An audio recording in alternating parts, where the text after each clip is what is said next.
ओम नमः शिवाय। नमस्कार दोस्तों, एक बार फिर से स्वागत है आपका हमारे YouTube चैनल अद्भुत गाथा पर। दोस्तों, एक बार भगवान शिव कैलाश पर्वत पर बैठे थे। तभी माता पार्वती भगवान शिव के पास आई और कहने लगी, हे प्रभु, जब मैं आपसे मिलने के लिए आ रही थी तो मेरी नज़र मृतलोक पर पड़ी। मैंने देखा कि कुछ सुहागन आपस में चर्चा कर रही हैं। प्रभु, मैंने जब से उस चर्चा को सुना है मेरा मन विचलित हो गया है। मेरे मन में दो प्रश्न उठे हैं, इसलिए मेरा आपसे अनुरोध है, आप मुझे मेरे दोनों प्रश्नों का उत्तर दे करके संतुष्ट करने की कृपा करें। माता की बातें सुनकर भगवान शिव कहते हैं, पार्वती, तुम अपने दोनों प्रश्न बताओ, मैं तुम्हें संतुष्ट करने का पूरा प्रयास करूंगा। माता पार्वती कहती है, प्रभु, मेरा पहला प्रश्न है कि स्त्री की कौन सी चीज ऐसी है जिसको बिना बताए छूने से रातों रात इंसान का भाग्य बदल जाता है। और मेरा दूसरा प्रश्न है, स्त्री के किस दिन चूड़ी पहनने से पति की उम्र कम हो जाती है। भगवान शिव कहते हैं, हे गौरी, मैं तुम्हें तुम्हारे दोनों प्रश्नों के उत्तर एक छोटी सी कहानी के माध्यम से दूंगा, मगर मेरी एक शर्त है। मैं जब तक कहानी सुनाऊं तब तक पूरा मन लगाकर कहानी सुनना और कहानी पूरी सुनना, क्योंकि आधी अधूरी कहानी सुनने से आधा अधूरा ही ज्ञान प्राप्त होता है जो जीवन में कभी काम नहीं आता। माता पार्वती कहती है, ठीक है प्रभु, मैं आपको वचन देती हूँ कि कहानी पूरे मन से सुनूंगी। आप कहानी प्रारंभ कीजिए। महादेव जी कथा आरंभ करते हैं। एक नगर में एक सेठ रहते थे। वो बहुत ही संपन्न थे। उनके पास सब कुछ था। आलीशान दुकान थी, भव्य महल था, धन की कोई कमी नहीं थी। सेठ के 3 बेटे थे। तीनों बेटों की शादी हो चुकी थी। सेठ की 3 बहुएं थी। उनका स्वभाव भी बहुत अच्छा था। अपने सास ससुर और पति की खूब सेवा किया करती थी, इसलिए घर में सुख शांति का वातावरण था। सेठ का बड़ा लड़का थोड़ा स्वभाव का अच्छा नहीं था, इसलिए उसकी अपने माता पिता से नहीं बनती थी, जिस कारण सेठ ने अपने बड़े बेटे को धन नहीं दिया था और अपने दोनों छोटे लड़के और तीनों बहुओं में बांट दिया था, जिस कारण बड़े लड़के की आर्थिक स्थिति ज्यादा अच्छी नहीं थी। एक बार सेठ अपने मन में सोचता है कि ईश्वर ने मुझे सब कुछ दिया है पर एक बेटी नहीं दी है, नहीं तो मैं अपने मन की सारी बातें अपनी बेटी को बताता और बेटी को बहुत दुलार करता। सेठ अपनी सेठानी के साथ में अपना अच्छा जीवन जी रहा था, मगर एक बेटी की कमी सेठ जी को हमेशा खलती रहती थी। सेठ जी हमेशा अपने घर के पास स्थित मंदिर में श्री राधा रानी के दर्शन करने जाया करते थे। एक दिन जब सेठ जी मंदिर में राधा रानी के दर्शन करने गए थे, उस दिन मंदिर में एक संत पधारे थे। सेठ को कुछ उदास देखकर संत ने सेठ से पूछा, तुम उदास क्यों हो? तो सेठ बोले, महाराज, मेरे कोई बेटी नहीं है, इसलिए मैं उदास हूँ। फिर संत मुस्कुराए और बोले, यदि जीवन में किसी का अभाव है तो उसकी जगह भगवान को बिठा लेना चाहिए। तो सेठ जी बोले, महाराज, मेरे तो कोई बेटी नहीं है, तो मुझे क्या करना चाहिए? फिर संत बोले, अरे सेठ, तुम एक काम करो, तुम वार्ष्णेय की बेटी श्री राधा को ही अपनी बेटी क्यों नहीं माना लेते हो? संत की बात सेठ जी को बहुत ही पसंद आई। उसी दिन सेठ ने राधा रानी का एक बड़ा सा चित्र मंगवाया और उसे अपने कमरे में लगा लिया। अब तो सेठ का जीवन पूरा बदल गया।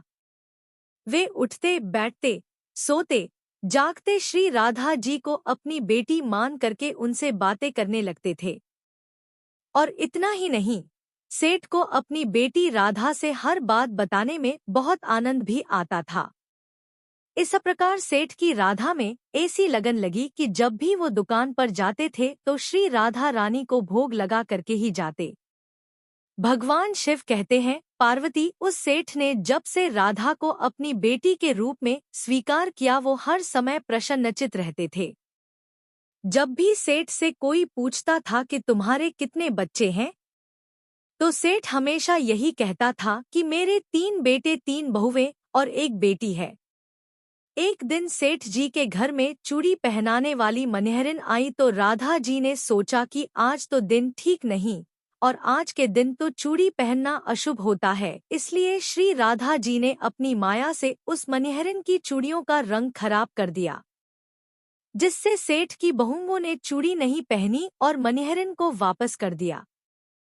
उधर जब 2 दिन के बाद में वही मनिहरिन उन चूड़ियों को देखती है तो वही चूड़ियां सुंदर हो जाती है। फिर मनिहारिन उन्हीं चूड़ियों को लेकर के सेठ के घर पुन आती है तो सेठ की 3 बहुएं वे चूड़ियां पहनती है और बाद में श्री राधा जी भी चूड़ी पहनने के लिए प्रकट होती है। जब राधा प्रकट हो गई तो मनिहारिन ने जब राधा का स्वरूप देखा तो मनिहारिन उन्हें देखते ही रह गई। फिर राधा मनिहरिन से कहने लगी, मुझे भी चूड़ी पहनाओ। उधर राधा की बात सुनकर मनिहरिन ने मन में विचार किया कि हो सकता है कि सेठ के घर पर कोई मेहमान आ गया होगा, क्योंकि हमेशा तो मैं जब भी इस घर में चूड़ी पहनाने आती थी तो सेठ की केवल 3 ही बहुएं दिखाई पड़ती थी जो हमेशा चूड़ी पहनती थी, मगर आज ये चौथी लड़की मुझे नजर आई है। लगता है कोई मेहमान होगी। ऐसा सोचकर उस मनिहरिन ने श्री राधा रानी को भी चूड़ियां पहना दी। अब राधा चूड़ी पहन करके एक ओट में जा करके अंतर ध्यान हो गई। सभी को चूड़ियां पहना करके मनिहरिन हमेशा की तरह चूड़ियों का पैसा लेने के लिए सेठ जी की दुकान पर चली गई। मनिहरिन को देखते ही सेठ जी कहने लगे, लगता है घर पर चूड़ियां पहनाने गई थी। तुम हमारी 3 बहुओं को चूड़ियां पहना कर आई हो। ये तुम्हारे पैसे हैं, लो अपने पैसे। मैं तुम्हें देखकर ही समझ गया कि तुम दुकान पर पैसे लेने के लिए आई हो। और फिर सेठ ने मनिहारी को हर बार के जितने पैसे देते थे उतने ही पैसे निकाल कर दे दिए। तो मनिहारिन कहने लगी, सेठ जी इस बार मैंने 3 जनों को नहीं बल्कि 4 जनों को चूड़ियां पहनाई हैं, इसलिए इस बार मैं ज्यादा पैसे लूंगी। मनिहारिन की बात को सुनकर सेठ कहने लगे, हमारे घर में तो 3 बहुओं के अलावा चौथी तो कोई है नहीं, फिर तुमने चूड़ी किसे पहनाई? मनिहारिन कहने लगी, सेठ जी मैं नहीं जानती। मैं तो सिर्फ इतना जानती हूँ कि मैंने तो 4 को चूड़ी पहनाई है। फिर इस प्रकार मनिहारिन की बात को सुनकर के सेठ कहने लगा, ठीक है, पहले तुम 3 लोगों के पैसे ले जाओ, बाकी के पैसे मैं पहले घर पे जाकर पता करूंगा चौथा कौन है जिसे तुमने चूड़ी पहनाई है, उसके बाद तुम्हें पैसे दूंगा। मनिहारिन बोली, ठीक है सेठ जी, पहले आप घर पर पता कीजिए, उसके बाद मुझे मेरे पैसे दे देना। सेठ जी जब घर आए तो उन्होंने अपनी बहुओं से पूछा, क्या आज तुम 3 के अलावा भी किसी ने मनिहारिन से चूड़ियां पहनी थीं? तब बहुओं ने बताया, नहीं पिताजी, केवल हम 3 ने ही चूड़ियां पहनी थी। तो सेठ कहने लगा कि यही बात तो मैंने मनिहारिन को काफी देर तक समझाई कि हमारे घर में केवल 3 जने हैं, चौथा कोई नहीं है जिसे तुमने चूड़ियां पहनाई हैं। मगर वो मनिहारिन बात मानने के लिए तैयार नहीं थी और बार बार उसका यही कहना था कि मैंने 4 जनों को चूड़ियां पहनाई हैं। कुछ देर चर्चा के बाद सेठ सारी बात भूल गया और अपने नित काम में लग गया। सेठ राधा राधा बोलते बोलते श्री राधा जी को प्रसाद का भोग लगा करके और भोजन करके सो गया। उधर जब सेठ को नींद आ गई तो उसके स्वप्न में श्री राधा रानी प्रकट हुई। उनकी आंखों में आंसू थे। सेठ ने पूछा, क्या बात है बेटी, उदास क्यों हो? तो श्री राधा रानी बोली, पिताजी आज मेरा मन बहुत दुखी है। मैंने आज अपने पिता का घर समझ करके यहाँ उस मनिहारिन से चूड़ियां पहनी थी, परंतु पिताजी आपने उस मनिहारिन को मेरी चूड़ियों का मोल नहीं चुकाया। पिताजी आपने मुझे बेटी तो बना लिया, परंतु आपको मेरी याद नहीं आई, आपने मुझे भुला दिया। इससे मैं बहुत दुखी हूँ। फिर तो इतना सुन करके सेठ सपने में ही रोते हुए बोले, बेटी मुझे क्षमा कर दो, मुझसे बहुत बड़ी भूल हो गई। और सेठ तुरंत ही नींद से उठकर बैठ गया। उनकी आंखों से आंसू आ रहे थे। सेठ ने तुरंत ही तिजोरी में से पैसे निकाले और मनिहारिन के घर की तरफ चल दिया। सेठ ने मनिहारिन के घर का दरवाजा खटखटाया। मनिहारिन ने दरवाजा खोला और देखा तो सेठ जी खड़े थे। तो मनिहारिन कहने लगी, सेठ जी इतनी रात को आप कैसे आना हुआ? और फिर वो मनिहारिन सेठ को अपने घर के अंदर ले गई। सेठ की आंखों में आंसू भरे थे। फिर सेठ उस मनिहारिन से कहने लगा, तुम्हारे जैसा बड़भागी कोई नहीं, तुम तो बहुत ही भाग्यशाली हो। तो मनिहारिन कहने लगी, सेठ जी ऐसा क्या हुआ, मुझे कुछ समझ नहीं आ रहा। तब सेठ बोला, मैंने राधा जी को अपनी बेटी बनाया, परंतु मैंने उन्हें कभी भी अपने नेत्रों से नहीं देखा। लेकिन तुमने आज उन्हीं श्री राधा जी को अपने हाथों से चूड़ियां पहनाई है। आज तुम्हारे जितना भाग्यशाली इस धरती पर दूसरा कोई नहीं। मैं तुम्हें अपनी पुत्री की पहनी हुई चूड़ियों का मूल्य चुकाने आया हूँ। और ये कहकर के सेठ जी ने रुपयों से भरी हुई थैली मनिहारी के सामने रख दी और कहा, इसमें से जो भी लेना है ले लो। भगवान शिव कहते हैं, हे पार्वती, जब मनिहारिन ने सुना कि स्वयं राधा जी उससे चूड़ियां पहनने आई थी, तो मनिहारिन की आंखों में भी अश्रुओं की धारा बह निकली और मनिहारिन बोली, मैं राधा रानी की चूड़ियों के पैसे कैसे ले सकती हूँ? ऐसा सौभाग्य किसे मिलता है जो मुझे मिला? मैंने तो राधा रानी को अपने हाथों से चूड़ियां पहनाई। मैं आपसे बिटिया राधा की चूड़ी के पैसे कभी भी नहीं लूंगी। भगवान शिव कहते हैं, हे पार्वती, परंतु सेठ नहीं माने। सेठ जी ने रुपयों से भरी हुई थैली मनिहारिन के घर पर रखी और वहां से सीधे घर आए और अपनी पत्नी को लेकर के श्री राधा जी के मंदिर में चले गए। और उस दिन के बाद सेठ जी ने अपना सब कुछ छोड़ करके संन्यास ले लिया और अपना शेष जीवन राधा जी के मंदिर में राधा जी की भक्ति करते हुए बिता दी।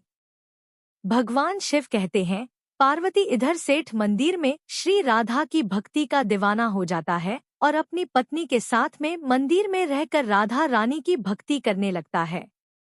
उधर राधा रानी सेठ के बड़े लड़के के सपनों में पहुंच जाती हैं और कहती है, तुम अपनी माँ की सेवा नहीं करते हो, इसलिए तुम्हारी ये स्थिति है। तुम आज से ही अपनी माँ के चरण स्पर्श करना प्रारंभ कर दो, फिर देखो रातों रात तुम्हारा भाग्य कैसे बदलता है। इस प्रकार सेठ का बड़ा लड़का अपनी माँ के रोजाना चरणों को स्पर्श करने लगा और फिर बहुत बड़ा आदमी बना और उसके पास धन की कोई कमी नहीं रही। फिर भगवान शिव कहते हैं, हे पार्वती, अब तुम अपने पहले प्रश्न का उत्तर समझो। तुम्हारा पहला प्रश्न था कि स्त्री की कौन सी चीज उसे बिना बताए छूने से रातों रात भाग्य बदल जाता है। तो ठीक से समझ लो, जो इंसान सेठ के बड़े लड़के की तरह अपनी माँ के चरणों की सेवा करता है, माँ के चरणों का अमृत पान करता है, उसका सोया हुआ भाग्य भी जाग जाता है और एक दिन ऐसा इंसान बहुत बड़ा आदमी बनता है। अब तुम अपने दूसरे प्रश्न का उत्तर सुनो। तुम्हारा दूसरा प्रश्न था कि स्त्री के किस दिन चूड़ी पहनने से पति की उम्र कम हो जाती है। तो समझ लो, जब मनिहारिन सेठ की तीनों बहुओं को चूड़ियां पहनाने के लिए आई तो राधा ने देखा कि उस दिन मंगलवार है, इसलिए राधा ने अपनी माया से उन चूड़ियों को काला कर दिया, जिससे सेठ की बहुओं को चूड़ियों का रंग पसंद नहीं आया। और फिर वही मनिहारिन अगले 2 दिन के बाद यानी शुक्रवार को आती है तो चूड़ियों का रंग सुंदर हो जाता है और सेठ की तीनों बहुएं और स्वयं श्री राधा रानी चूड़ी पहनते हैं। इधर हमेशा के लिए सचेत रहने के लिए राधा सेठ के बड़े बेटे की तरह सेठ की तीनों बहुओं के सपनों में आती हैं और चूड़ी का महत्व बताते हुए कहती हैं कि हर सुहागिन स्त्री को चूड़ी पहनने से पहले कुछ बातों का विशेष ध्यान रखना चाहिए। नंबर 1, सुहागिन स्त्री को 21 चूड़ी पहनी चाहिए। नंबर 2, नई चूड़ी हमेशा सुबह या शाम को पहनी चाहिए। नंबर 3, नई चूड़ी हमेशा रविवार या शुक्रवार को ही पहनना चाहिए। इस दिन पहनने से ही पति की उम्र बढ़ती है। नंबर 4, चूड़ी मंगलवार और शनिवार को ना तो खरीदनी चाहिए और ना ही पहननी चाहिए। इससे पति की उम्र कम होती है। चूड़ी 16 श्रृंगार में से एक अहम हिस्सा होता है, इसलिए जब भी चूड़ी पहनो तो सोच समझकर ही पहननी चाहिए। भगवान शिव कहते हैं, पार्वती फिर सेठ की तीनों बहुओं ने राधा की बात को अपने जीवन में उतारा और बाद में सेठ की तीनों बहुओं को सुहागिन रहते हुए मर्त्य की प्राप्ति हुई। तो दोस्तों, ये थी महादेव द्वारा बताई गई गुप्त और विशेष बातें। आशा करते हैं आपको आज की वीडियो अत्यंत पसंद आई होगी और ये जानकारी आपके बहुत काम आएगी। यदि आपको हमारी वीडियो पसंद आई है तो एक लाइक करें और कमेंट में प्रेम से जय श्री राधे अवश्य लिखिएगा। श्री राधा रानी आप सभी पर अपनी कृपा बनाए रखे एवं आपके परिवार में मंगल करें। इसी मनोकामना के साथ आज के लिए इतना ही। मिलते हैं अगली वीडियो में। तब तक के लिए नमस्कार।